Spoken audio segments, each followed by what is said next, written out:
sin supervisión de sus madres, padres, representantes o responsables. El Fondo de Previsión Social del Colegio de Ingenieros de Venezuela presenta.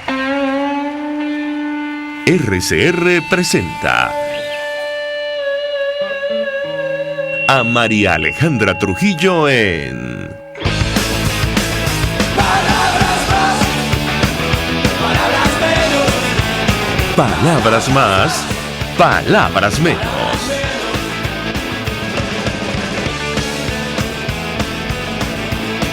Muy buenos días, amigos de Radio Caracas Radio. Lo mejor este lunes 20 de julio del año 2020. Todo el equipo que trabaja para ustedes a partir de esta hora los saluda. En la producción Marilia García, en la redacción Jackson Vargas, en los controles César Arteaga, quien tendrá el inmenso placer de acompañarles, María Alejandra Trujillo. Saben, ustedes se pueden comunicar desde muy temprano a través de la cuenta en Twitter de la radio, @RCR750, seguirnos por el Periscope, por internet, rcr.tv y el resto de nuestras plataformas digitales a través de TuneIn y YouTube. Escuchaban ustedes algunos titulares en los diarios de circulación nacional, temas que vamos a debatir ampliamente durante la mañana de hoy, sobre todo esto que tiene que ver con el avance de la pandemia de coronavirus en nuestro país. Se nos informaba el fin de semana que el propio presidente de VTV, Freddy Ñáñez, y otros 44 trabajadores de la planta televisiva dieron positivo en COVID-19. La información la dio a conocer el ministro de Comunicación de Maduro, Jorge Rodríguez. Él indicó que están haciendo un barrido epidemiológico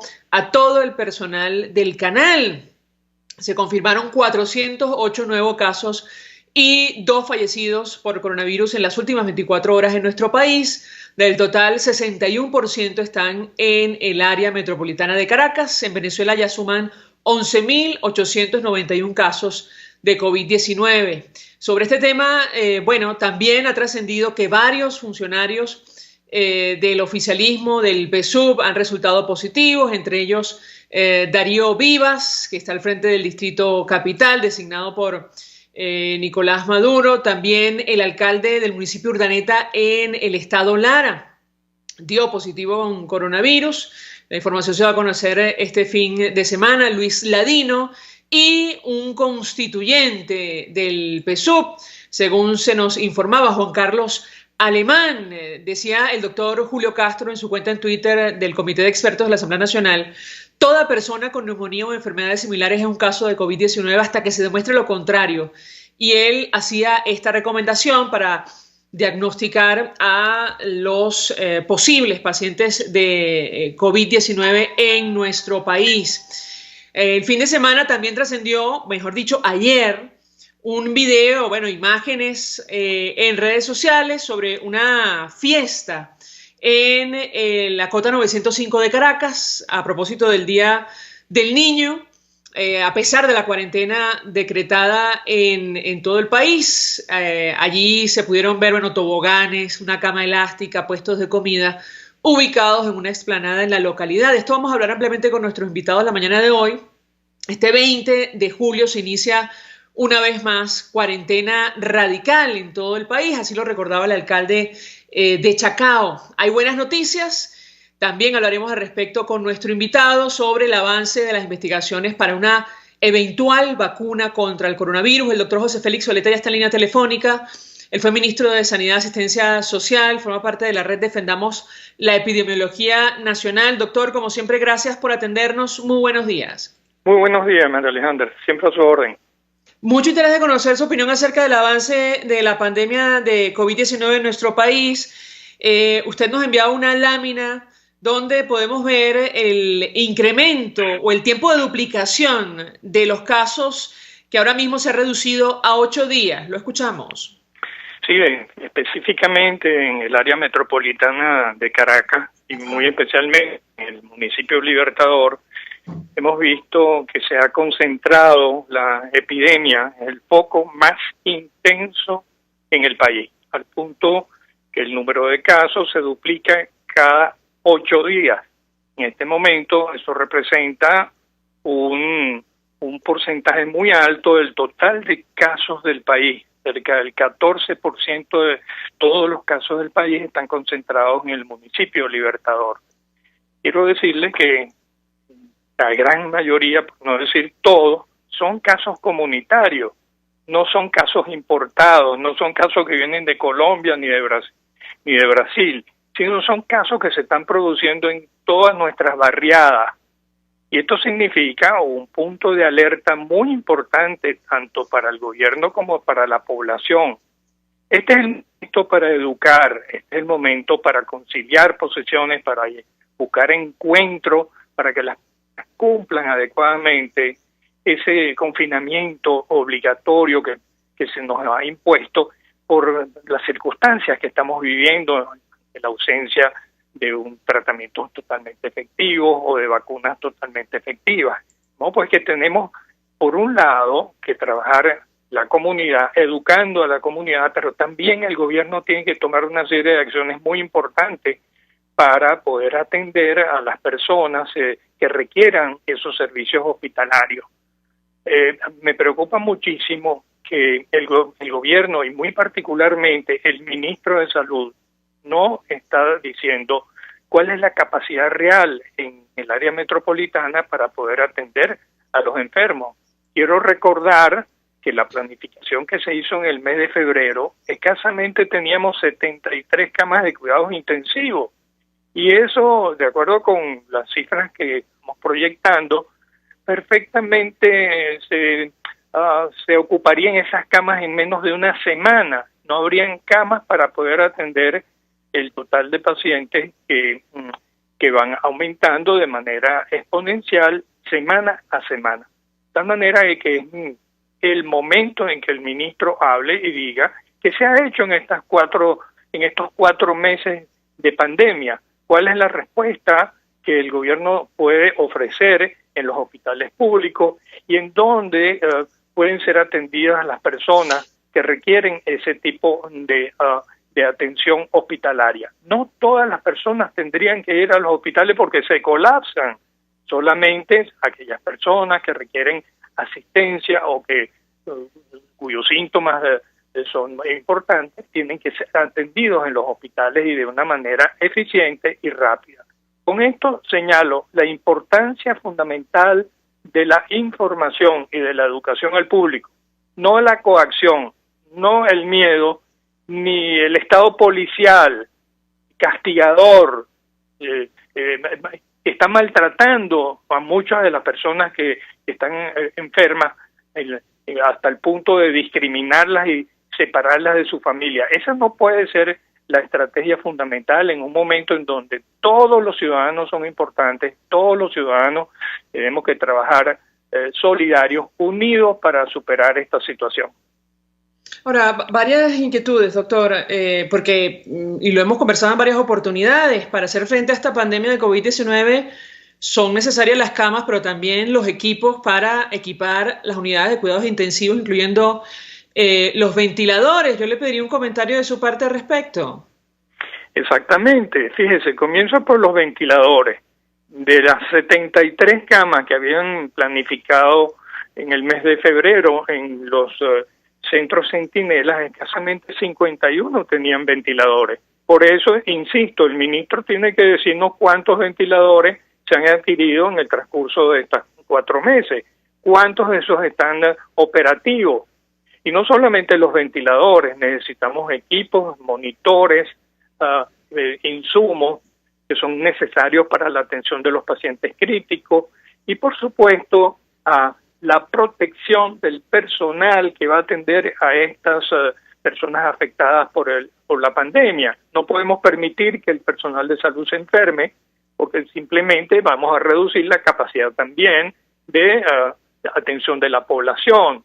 Son servidores públicos que están expuestos a riesgo de enfermarse y no podemos permitir que ellos no tengan los equipos de protección, los monos de protección, las viseras, los guantes o los tapabocas adecuados para manejar pacientes en áreas críticas. De modo que este es un reclamo permanente. No sabemos exactamente cómo se están distribuyendo esos insumos que son indispensables. No tenemos un control de los insumos que han llegado como parte de donaciones a través de organizaciones de Naciones Unidas o de organizaciones privadas, que deben ser repartidos de una manera equitativa en todos los hospitales que deben atender estos pacientes y poder suplir las necesidades de 3 turnos y a veces de 4 turnos en 24 horas para el personal que rota y que tiene que atender este tipo de enfermos. Así que son exigencias que le estamos haciendo al gobierno, que no nos informa sobre la realidad de lo que está ocurriendo, no solamente en el área metropolitana, sino también en el resto del país. Doctor, a este ritmo, ¿en cuánto tiempo podríamos llegar a los escenarios que proyectó en su momento la Academia Nacional de Ciencias Físicas, Matemáticas y Naturales? Bien, esa es una pregunta compleja. Si las tendencias actuales se mantienen. Mire, hemos hecho un cálculo, voy a ser específico para el área metropolitana. Todo lo que es la Gran Caracas, que incluye Miranda, Vargas y por supuesto todo lo que es el Distrito Capital. Si tomamos en cuenta un promedio diario de 150 pacientes diagnosticados, confirmados, a la vuelta de 8 días, eso se duplica a 300 personas. Y a la vuelta de 8 días, bueno, eso se duplica a 900 personas al día. Calcule usted que solamente un 5% de esas personas requieran atención hospitalaria. En la primera semana usted tendría la necesidad de atender 50 pacientes en áreas de cuidados intensivos. Eso significa el colapso en muy poco tiempo, quizás en 2 o 3 semanas, de la totalidad de las camas de cuidados intensivos. Por lo tanto, el ministro en este momento tiene que tomar previsiones para la ampliación y la reconversión de áreas de hospitales para poder atender el número de pacientes con coronavirus que requieren atención hospitalaria. Y esto no puede esperar, esto es ya. Quiero decirle que esto no se puede improvisar con 2 hospitales de campaña alrededor del poliedro. No, esto, mire, usted tiene un sistema completo de un área metropolitana extremadamente compleja, difícil de desplazamiento. Y por lo tanto usted tiene que atender las áreas del este, las áreas del oeste, la zona norte, la extensión hacia Vargas y la extensión hacia los valles del Tuy. Usted no puede concentrar todo en un solo sitio. Y tiene que haber una gestión, que tiene que ser una gestión con profesionales de salud, no puede ser una gestión militarizada de una pandemia, porque no se resuelven los problemas. Usted tiene que tener el apoyo de las Fuerzas Armadas, pero esto es una conducción que debe hacerse con profesionales calificados del área de la salud, que orienten las medidas fundamentales que deben ser tomadas. En 2 palabras, yo estoy haciéndole una exigencia al ministro para que sobre la marcha dé las explicaciones, porque simplemente se colapsa todo el sistema y el ministro no nos dice exactamente cuál es la capacidad que tenemos para atender este problema. Ahora, doctor, con esta medida de cuarentena radical a partir del día de hoy, ¿es posible controlar, digamos, este brote en el área metropolitana en general, lo que está ocurriendo en nuestro país? ¿Qué puede decirnos?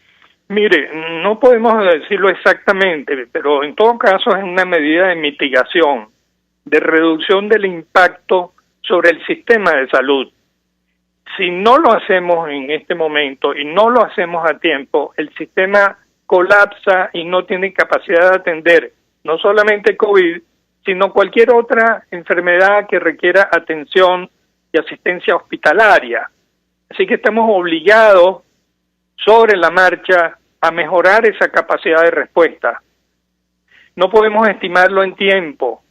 En el peor de los escenarios pudiéramos tener, como lo decía con claridad la Academia de Ciencias Físicas, Matemáticas y Naturales, hasta 4.000 casos por día en toda la nación. Pero ahora, exclusivamente yo estoy hablando del área de Caracas. En la zona metropolitana en el peor de los escenarios, en 3 semanas llegaríamos a no menos de 1.000 casos por día. Y en esto es muy importante las medidas de separación física, de cuarentena global, pero no son suficientes. Hay que prepararse para poder atender especialmente a los pacientes más críticos, porque son los que corren más riesgo de perder la vida, son los que requieren más atención. Y en este momento, todo el esfuerzo que tiene que hacerse tiene que contar con la cooperación de la sociedad, no la imposición militar. Es un error el enfocar esto como una operación militar. No. Tiene que ser un trabajo de todos, de solidaridad, de comprensión, de educación al público. Mire, María Alejandra, vea que estoy insistiendo mucho en esto, porque no se trata de imponer con el miedo y la fuerza y la coacción lo que son las conductas sociales. Usted tiene que orientar a las personas, pero si usted no le da capacidad de respuesta a esas personas para mantenerse en su casa, no le da los insumos, no le facilita los alimentos, o las bolsas CLAP llegan dentro de 6 semanas, esas personas se quedan hambreadas. En 2 palabras, es un problema extremadamente complejo en una sociedad que está sufriendo una emergencia humanitaria desde hace 4 o 5 años y que no tiene las respuestas adecuadas para poder superar esta situación de crisis. Hemos debido, en esos 4 meses, todos esos 4 meses han sido perdidos. Entonces, hemos debido dar las respuestas adecuadas para que las personas estén suficientemente educadas para atender las medidas de cuarentena, de lavado de las manos. ¿Y cómo hacemos que las personas se laven las manos si no tienen agua en su casa? En 2 palabras, es un tema extremadamente complejo que requiere acuerdos sociales, no imposiciones, no miedo. Es un error del gobierno la gestión de una crisis tan compleja a través de un modelo policial. Eso no puede ser. Tiene que ser un modelo ciudadano en donde todos los ciudadanos cooperemos, actuemos de una manera sensata y responsable para preservar la vida nuestra, la de nuestros familiares y también la de los demás. Doctor Oleta, yo le ruego, permanezco unos minutos más a varios temas que usted menciona. Quisiera seguir ahondando en ellos. El tema de la información pública para los ciudadanos, a la luz de lo que vimos en la Cota 905 en Caracas. Usted ha dicho el área metropolitana, bueno, y así lo demuestran las cifras, es uno de los focos ahora mismo de la pandemia.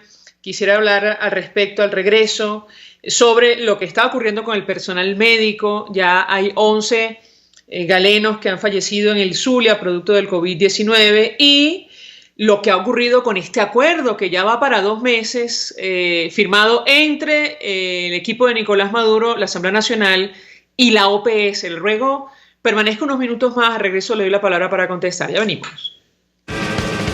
Usted escucha Palabras Más, Palabras Menos en RCR 750 AM. Puedes seguirnos en nuestras redes sociales. En Twitter, @RCR750, la radio que se ve. Mensaje del ingeniero Kenick Navarro, presidente del FOMPRES CIB. Apreciado colega ingeniero, arquitecto y afín, el Fondo de Previsión Social del Colegio de Ingenieros de Venezuela, FOMPRES CIB, diseñó para la protección de tu salud el Sistema Integral de Previsión Social. El mismo tiene a tu disposición beneficios de la solvencia, asistencia primaria de salud, el plan de salud con coberturas de acceso VIP, todos estos planes pensando en la protección de tu familia. Para mayor información visita fomprescib.net.be, Colegio de Ingenieros de Venezuela, construyendo futuro.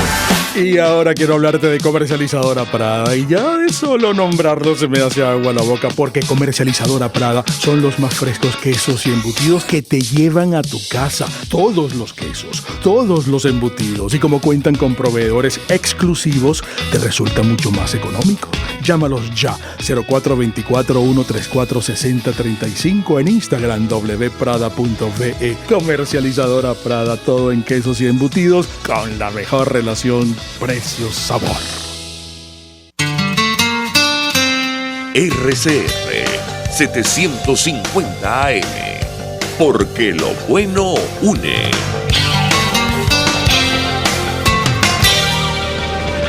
todos las piensan, todos las escuchan y María Alejandra Trujillo te las dice. Palabras más, palabras menos. Vamos amigos, palabras más, palabras menos, hablando acerca del avance de la pandemia de COVID-19 en nuestro país. Ya superamos los 11.000 casos según información oficial. Nos acompaña el doctor José Félix Oleta, fue ministro de Sanidad y Asistencia Social. Y yo le dejaba algunas inquietudes antes de hacer la pausa, doctor, sobre la información para los ciudadanos. Francamente preocupa mucho ver imágenes como las que fueron publicadas ayer en redes sociales en una localidad como La Cota 905 en Caracas, festejando el Día del Niño en plena cuarentena. Allí ubicaron toboganes, camas elásticas, puestos de comida. Yo le pediría un comentario, insisto, a la luz de la información, además que usted acaba de compartir sobre el avance de esta epidemia en la capital. Lo escuchamos. Bueno, fundamentalmente, mire, un país bien informado es un país saludable. Si usted oculta información, si usted no da los datos apropiados, ¿cómo hace usted, cómo sensibiliza a las personas, cómo logran las personas tomar conciencia responsable y corresponsable en un momento tan crítico? Usted tiene que educar a las personas para que sepan exactamente cuáles son los riesgos de enfermar, cómo evitar que la familia, los hijos se enfermen ante una circunstancia como esta. Cuando usted está dando una información que es incorrecta y usted está diciendo que Venezuela está blindada ante los ataques y que hemos evitado la epidemia y que la curva de la epidemia se ha aplanado. Señor, diga la verdad exactamente para que la gente conozca la realidad, conozca los riesgos de enfermar y asuma responsablemente a conciencia la protección del hogar, de las personas, de la familia. De modo que es una insensatez que usted haga actos públicos, fiestas, bonches, etcétera, en un momento en donde tenemos una epidemia que está fuera de control y en donde usted no sabe exactamente qué persona puede contagiarla, porque puede estar asintomática, que es muy común en esta situación de esta epidemia de COVID-19, en donde muchas de las personas que transmiten la enfermedad no saben siquiera que están enfermos y son transmisores, son expansores de la enfermedad. Con eso le digo pues que el esfuerzo que hay que hacer para educar a las personas tiene que valer mucho más que la imposición del miedo y que la coacción. Permítame, yo he insistido mucho en esta mañana en esta conversación porque no se trata de hacer culpables a las víctimas, no se trata de criminalizar a las personas que están enfermas, sino que las personas tomen conciencia plena de su responsabilidad para ayudar a controlar la enfermedad. El gobierno por sí solo no va a poder, tampoco las fuerzas militares. De modo que se necesita el trabajo de todas las personas, la cooperación de toda la sociedad. Son acuerdos sociales que hay que llegar y hay que hacerlo democráticamente en una sociedad lo más libre posible. Y ese es el contraste de lo que estamos viviendo en este momento. Doctor, sobre lo que está ocurriendo con el personal médico a la luz de los datos que hemos conocido, sobre lo que está ocurriendo en el Zulia, en Táchira, bueno, en general en todo el país, ¿qué puede decirnos? Lo escuchamos. Mire, nos preocupa muchísimo. Se estima que cerca del 20% de las víctimas mortales por esta enfermedad es personal de salud. Y esa es una cifra realmente escandalosa, ¿no? Y nos está reflejando que las personas no tienen la protección adecuada y corren riesgos profesionales al atender a personas que asisten a una emergencia, a una consulta o que tienen que ser operados y no sabemos quién es el que está infectado y quién no. Y por lo tanto, debemos tener la precaución, las medidas especiales de protección que son universales. Eso no es que estamos inventando medidas especiales para Venezuela. No, todo el personal de salud en todo tiempo tiene que estar protegido con los equipos. Y esos equipos están insuficientes en Venezuela. Usted señalaba los acuerdos alcanzados el 1 de junio con el ministro de Salud y la Organización Panamericana de la Salud y el representante de la Asamblea Nacional.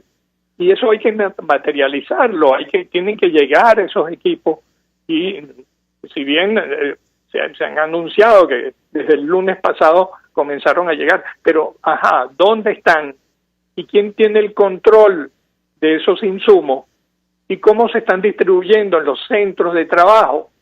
¿Y cómo se le garantiza al personal que los reciba con equidad, con justicia, para todos igual? No puede ser solamente para un grupo. De modo que estas cosas hay que trabajarlas con control social y con información adecuada. Diga cuántos tapabocas y cuántos se están repartiendo en cada hospital. Hágalo en cada centro de trabajo. Ustedes tienen este inventario de equipos y de materiales y esta es la cantidad que se les va a entregar y estamos cumpliendo como organización la obligación que tenemos de proteger a nuestro personal. Pero eso esa es una información que no la conocemos. Esos son datos que ignoramos. Pero estos son datos indispensables para poder conducir de una manera adecuada una situación tan compleja como es esta epidemia. Doctor, bueno, ya nos vamos a ir al estado Zulia. Me dicen que está Lenín Danieri con nosotros. Le ruego permanezca unos minutos. Lenín, ya vamos contigo. Pero quería preguntarle sobre el avance de las vacunas. Esta mañana trascendió que Reino Unido reserva 90 millones de vacunas de coronavirus el trabajo experimental que están haciendo los laboratorios Pfizer y BioNTech. Además, en Brasil, que es el país de América Latina con el mayor número de casos, ha dicho el doctor Ricardo Palacios, el médico de investigación clínica del Instituto Butantan, que ellos aspiran a tener alguna vacuna para grupos prioritarios en el primer trimestre de 2021. ¿Qué puede decirnos sobre estos temas, doctor?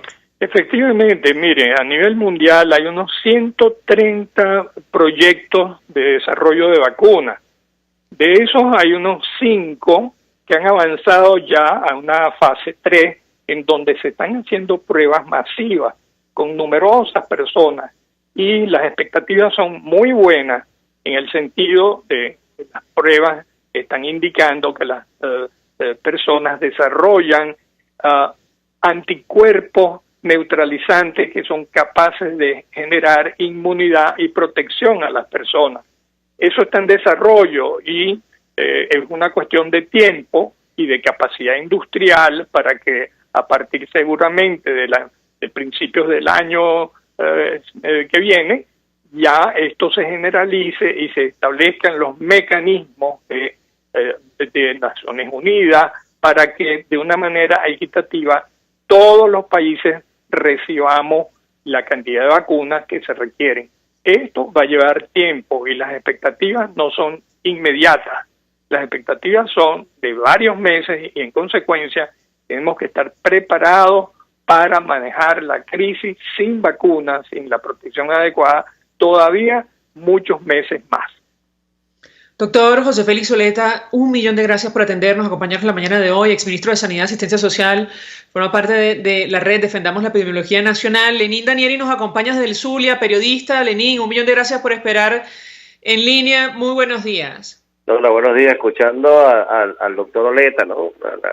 Las explicaciones que da en cuanto a la parte de salud, y es bastante difícil porque lamentablemente aquí eso de coordinación y que unir esfuerzos sin importar el elemento político es algo que han probado estas autoridades que es algo difícil de hacer.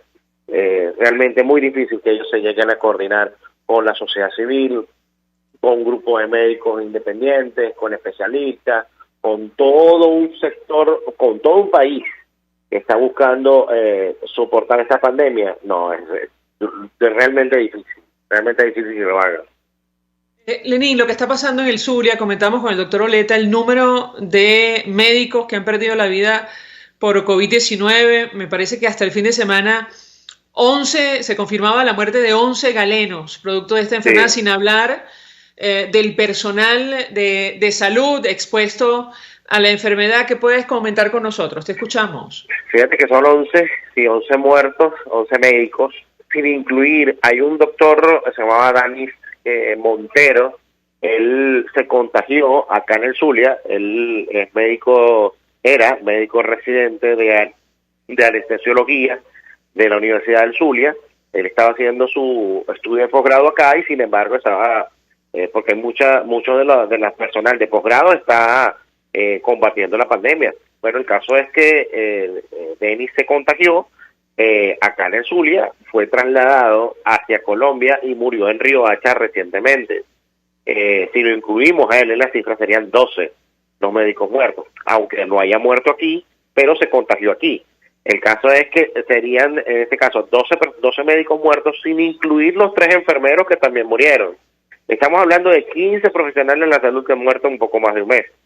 Una cifra bastante alta, tomando en cuenta la problemática que tenemos porque hay poco personal. Yo estaba hablando con profesionales de la enfermería, por cierto, tienen mucho temor, ninguno quiere dar nombres por lo que pasó con la presidenta del Colegio de Enfermeros, Ania Salazar, que fue citada por el 6CPC, que ha sido visitada por organismos de seguridad, que la estarían buscando por supuestamente ser palabras de las autoridades de cada gobierno regional, ser una guarimbera de la salud, que quería paralizar la salud, cosa que no es así. Pero bueno, el caso es que esa acción ha generado miedo en los distintos enfermeros y profesionales de la salud en general, porque ni siquiera el Colegio de Médicos tampoco ha hecho un pronunciamiento, aparte de los comunicados, no ha hecho un pronunciamiento fuerte en relación a lo que se está viviendo.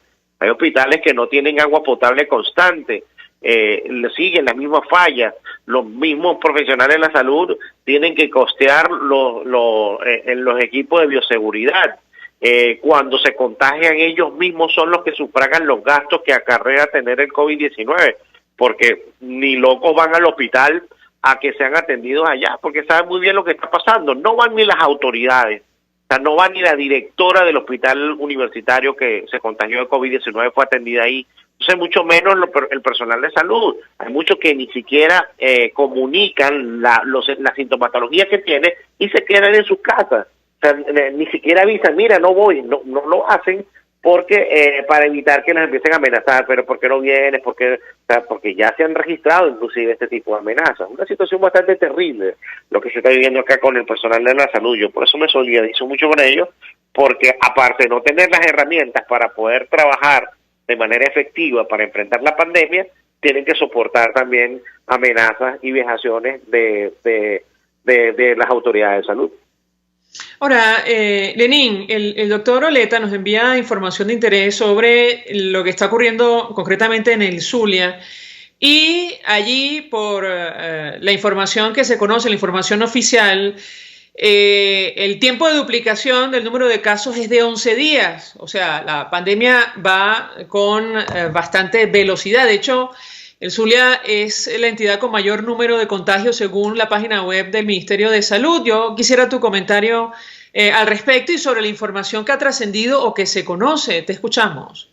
Fíjate que nosotros empezamos a notar cuando ellos empezaron a tomar hoteles, moteles y la cantidad de moteles que tomaron. Ahí notamos que la situación no venía fácil y para muestra un botón. Hay un número considerable de personas que están bajo resguardo en los moteles y hoteles, que ojo, ellos no están como incluidos en esos casos que aparecen en el Ministerio de la Salud, porque son pacientes sospechosos. Los pacientes activos son otros, que aparecen registrados pues como tal. Lo que pasa es que también hay un desorden en cuanto a estas cifras, porque hay casos de personas que han muerto, que todas que tienen evidentemente las características de ser COVID-19 y no son incluidas en las cifras. Hace poco nos llegó un reporte inclusive con minuta policial que murió un PNB, un policía nacional bolivariano, y ese no entra en las cifras. Hace poco también en la Villa del Rosario murió una mujer en estado de gravidez y su bebé, ella tampoco está en las cifras.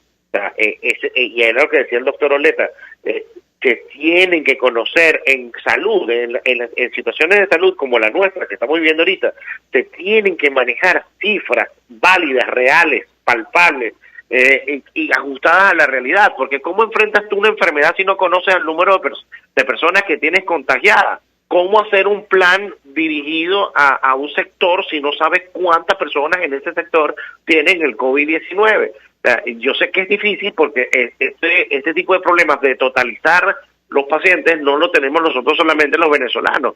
En Chile también ha pasado, porque hay pacientes que resulta que son asintomáticos o que no quieren presentarse a los centros de salud, se aíslan en su casa, pero tienen el virus. Entonces, eso es una cifra más, que no está incluida en las estadísticas oficiales.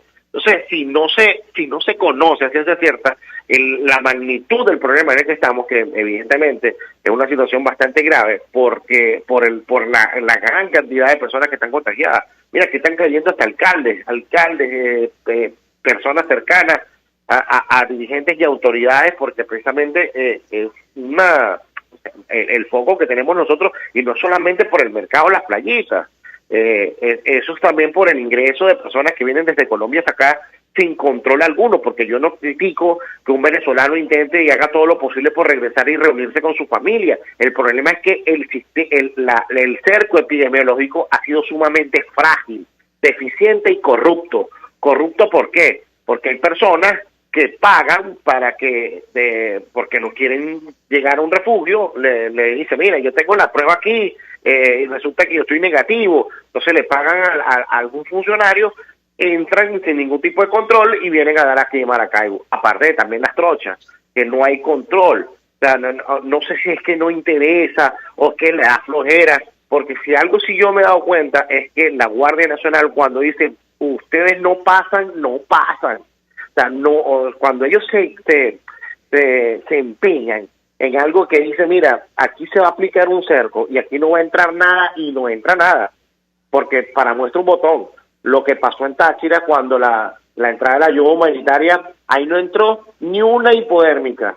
Entonces, ¿por qué no hacer lo mismo con los venezolanos que vienen? Señores, vienen para acá, vamos a revisarlos, vamos a ver, tú tienes COVID, tú no, vete para tu casa. No, es más complicado. Entonces es más fácil culpar a los colombianos de que nos están inoculando el virus, que nos están contagiando el virus, que admitir que el cerco epidemiológico que se aplicó en las fronteras es sumamente frágil.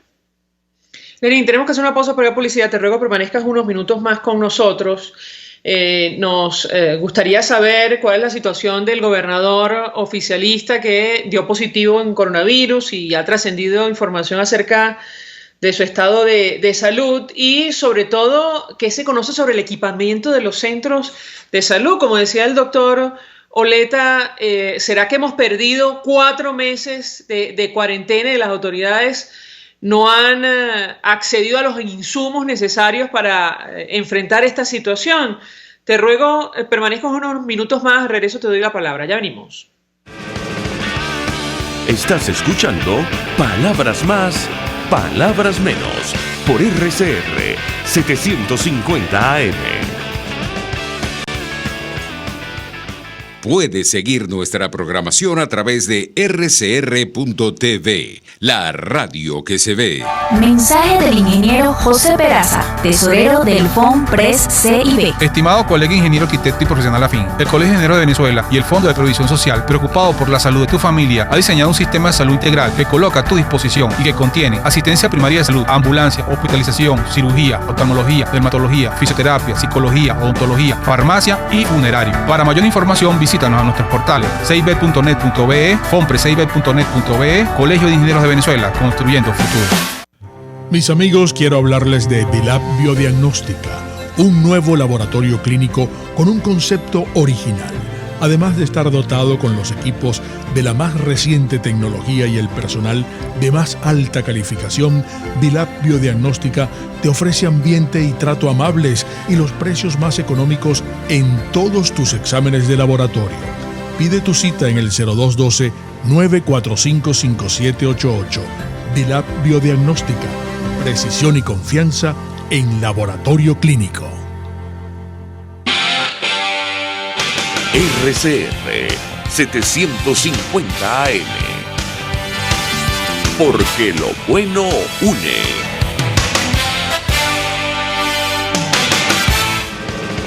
Información, opinión, contraste. María Alejandra Trujillo está en Palabras Más, Palabras Menos. Continuamos, amigos, palabras más, palabras menos, hablando acerca del avance de la pandemia de COVID-19 en nuestro país. Nos acompaña Lenín Danieri, periodista desde el estado Zulia. Yo dejaba un par de inquietudes, Lenín.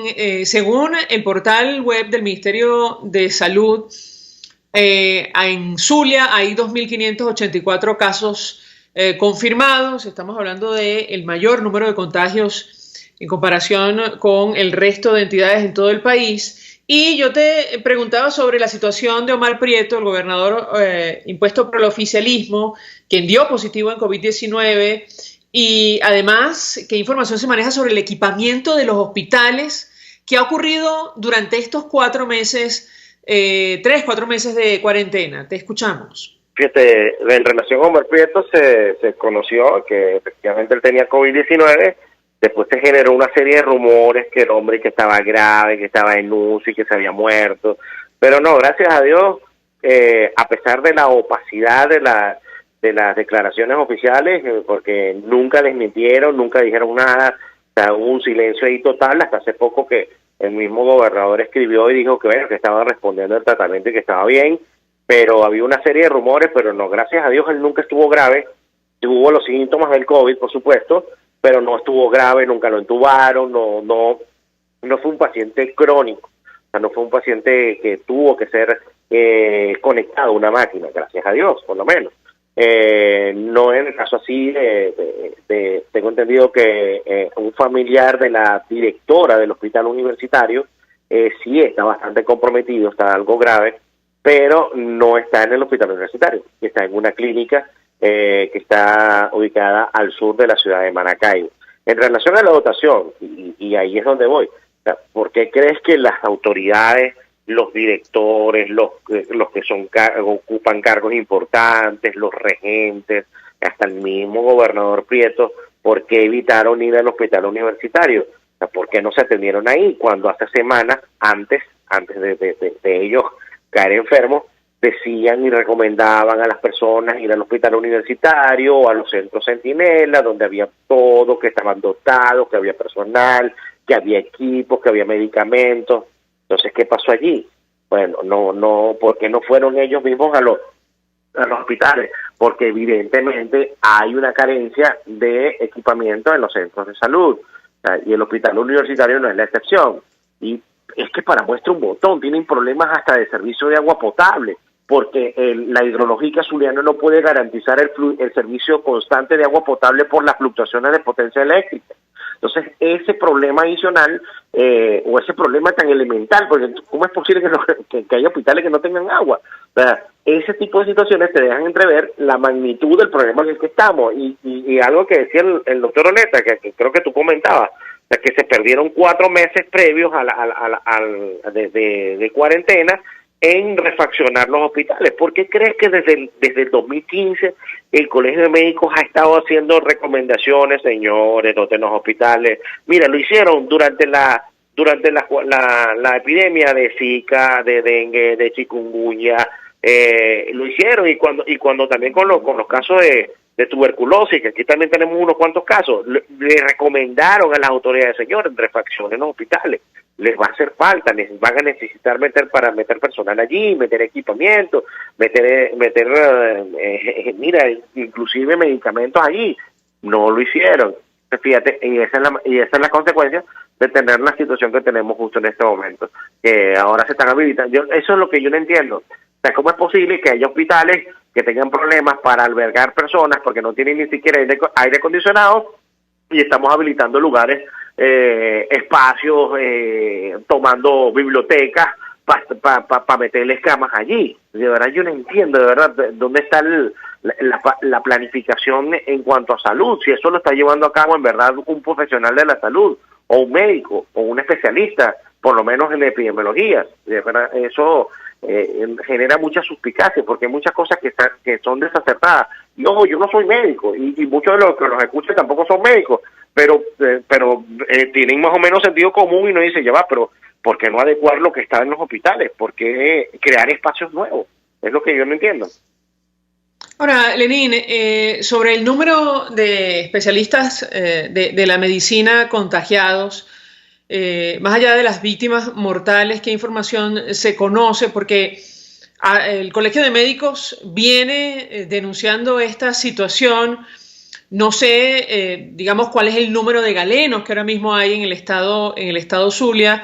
¿Qué puedes compartir con nosotros? Bueno, aquí quedan pocos profesionales de la salud, pues recuerda que la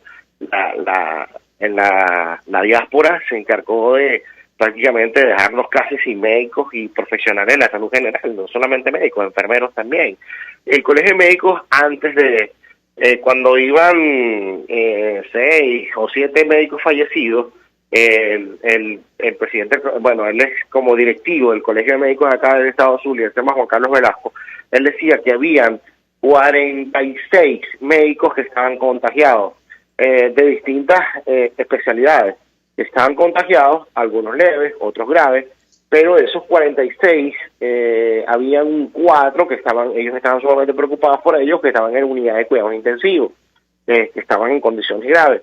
Quizá de esos 4 se refería a algunos que ya lamentablemente murieron, pero a ciencia cierta, bajo cuidados intensivos y en condición crítica, no tengo la cifra, pero según la de Juan Carlos Velasco, estaríamos hablando de 40 y tantos, que estarían médicos que están contagiados y que están bajo cuidado, me imagino ellos mismos, porque nadie en su sano juicio pide ir al hospital universitario, nadie, de verdad, todo el mundo le saca el cuerpo, y eso es otra cosa que está ocurriendo, que hay personas que por miedo a que sean albergadas en hoteles, que sean albergadas en esos espacios donde no van a poder salir, donde tienen que comerse lo que le diga la gente, donde tienen que dormir donde les digan, en las condiciones más precarias, entonces prefieren abstenerse de ir o a chequearse, o si tienen los síntomas, se callan y se quedan en sus casas para evitar esa situación. O sea, si la gente tuviera un poco de confianza en el sistema de salud y viera que en ese sistema va a recuperar su salud, lo haría, pero lamentablemente no es así. Lenín Danieli, 1.000.000 de gracias por atendernos, acompañarnos como siempre la mañana de hoy desde el estado Zulia, periodista, ofreciendo detalles acerca del impacto de esta epidemia en la entidad con el mayor número de casos confirmados en nuestro país. Vamos a la pausa, al regreso venimos con más. Escuchas a María Alejandra Trujillo en Palabras Más, Palabras Menos, por RCR 750 AM. Sintonícenos a través de Periscope, @RCR750, la radio que se ve. Mensaje del ingeniero Kenick Navarro, presidente del FOMPRES CIB. Apreciado colega ingeniero, arquitecto y afín, el Fondo de Previsión Social del Colegio de Ingenieros de Venezuela, FOMPRES CIB, diseñó para la protección de tu salud el Sistema Integral de Previsión Social. El mismo tiene a tu disposición beneficios de la solvencia, asistencia primaria de salud, el plan de salud con coberturas de acceso VIP, todos estos planes pensando en la protección de tu familia. Para mayor información visita fomprescib.net.be, Colegio de Ingenieros de Venezuela, construyendo futuro. Serovka es una empresa que cuenta con un equipo de físicos, médicos, ingenieros, arquitectos y técnicos que brindan protección y seguridad radiológica a todas las clínicas. Serovka también ofrece capacitación al personal médico, técnico y de enfermería, así como la divulgación científica a pacientes sobre radioterapia, medicina nuclear y radiodiagnóstico. www.serovka.com y en las redes @Serovka. Serovka, empresa líder en protección radiológica con cobertura en toda Venezuela, América Latina y el Caribe. Se dicen, se ocultan, se piensan, se descubren. Palabras más, palabras menos. Con María Alejandra Trujillo. Continuamos, amigos, palabras más, palabras menos, y cerramos con información a propósito de las declaraciones. Ustedes recordarán que ofreció este padre, y lo ponemos entre comillas, Numa Molina, descalificando a los venezolanos que han decidido retornar a nuestro país en medio de la pandemia de COVID-19. Monseñor Mario Moronta considera que Numa Molina debería pedirle perdón a los migrantes. Es la respuesta que dio y la destaca a esta hora el Nacional en versión electrónica. Compartimos parte de lo que dijo el obispo. Afirmó que le parece inexplicable y escandaloso que el sacerdote haya emitido expresiones ofensivas y degradantes contra los venezolanos retornados. Y ciertamente, bueno, cuando lo leímos, no tiene nada que ver con la doctrina de la Iglesia. Otra cosa, lo que dijo este padre, y digo entre comillas. Mario Moronta, obispo del Táchira, consideró el viernes que las declaraciones del padre Numa Molina sobre los venezolanos que cruzan por los pasos ilegales de la frontera para retornar al país son ofensivas y degradantes. Me resulta inexplicable, esto está entre comillas, y escandaloso escuchar de un hermano sacerdote expresiones no solo ofensivas y degradantes, sino también calumniosas contra hermanos nuestros que a su situación de indefensión y pobreza deben añadir el menosprecio de quienes deberían atenderlos dignamente en su retorno a la patria. No entiendo cómo un hermano sacerdote puede llegar a decir todo eso de unos seres humanos que vienen con indefensión y que tenían al menos la ilusión de ser atendidos con caridad por quienes tienen la obligación de atenderlos. Bueno, no podemos estar más de acuerdo. Nosotros nos despedimos y lo hacemos a nombre de Jaime Nestares de la Dirección General de la Estación, en la gerencia de producción Willy Charcaya, en la producción Marilia García, en la redacción Jackson Vargas, en los controles César Arteaga, quien tuvo el inmenso placer de acompañarles, María Alejandra Trujillo. El Fondo de Previsión Social del Colegio de Ingenieros de Venezuela presentó. RCR presentó Palabras Más, Palabras Menos. RCR 750 AM.